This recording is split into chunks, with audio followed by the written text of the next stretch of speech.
আজ আমরা বিশেষভাবে সৌভাগ্যবান এবং সম্মানিত যে বাংলাদেশের 3 বারের নির্বাচিত প্রধানমন্ত্রী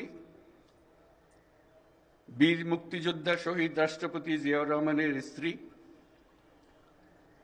বেগম খালেদা জিয়া আজ এখানে আমাদের মধ্যে উপস্থিত আছেন।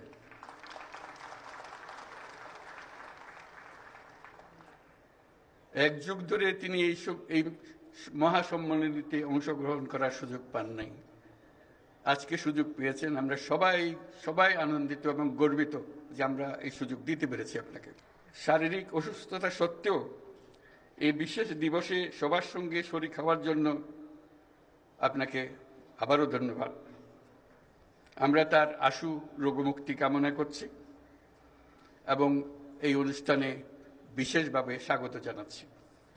প্রিয় সহকর্মীবৃন্দ, 3 বাহিনীর প্রধানগণ, সশস্ত্র বাহিনীর অবসরপ্রাপ্ত ও কর্মরত সদস্য